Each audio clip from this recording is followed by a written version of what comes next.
प्रीति जी,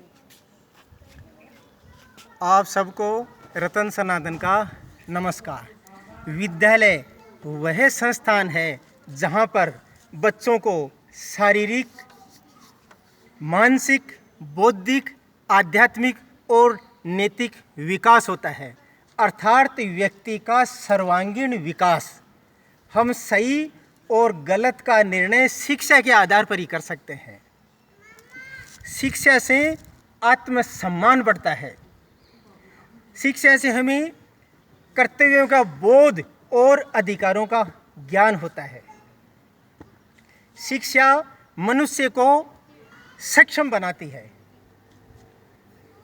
जीवन के अंदर किसी भी तरह की कठिनाई या मुश्किल आए तो उससे मुकाबला करने के लिए शिक्षा हमें तैयार करती है।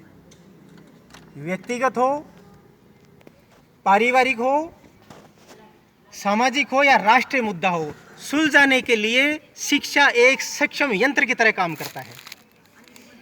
शिक्षा कभी न छिपने वाला सूर्य है।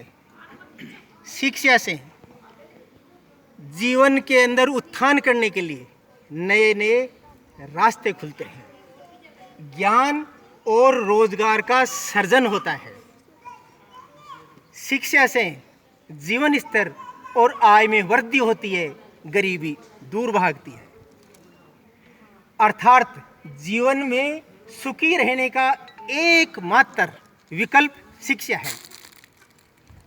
इसीलिए इस शिक्षा के क्षेत्र से जुड़े हुए शिक्षकों को समाज सम्मान की दृष्टि से देखता है। ये शिक्षक ही है जो इन बच्चों का भविष्य बनाने के लिए तत्पर है। इनकी अज्ञानता, इनका अंधकार, इनके संशय, इनके भय दूर करने में लगे हुए हैं और इतने बड़े संसार के अंदर इनका भविष्य बनाने के लिए शिक्षक तत्पर रहते हैं। धर्म और कर्म की का जानकारी शिक्षक ही देते हैं। इसीलिए कहा गया है, गुरु गोविंद दों खड़े काके लागू पाए, बलिहारी गुरु आपने गोविंद दियो बता। गोविंद से मुलाकात करने वाली ये शिक्षक ही तो है, इसीलिए सम्मान्य है। और जितना ये बच्चों और समाज के लिए काम करेंगे, देश उतना ही प्रोग्रेस करेगा। एक सभ्य समाज शिक्षित वर्ग से ही बनता है।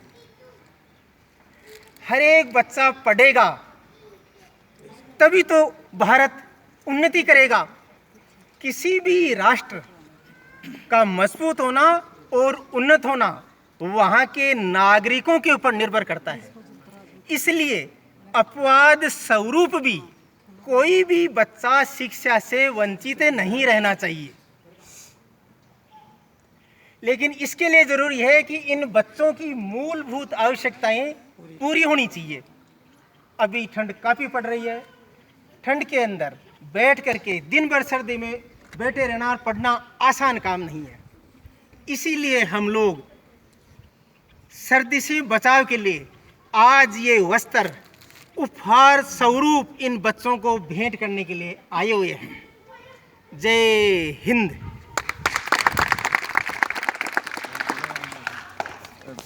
बोलो, कोई शब्द बोलो। दो शब्द थे भी स्वागत में।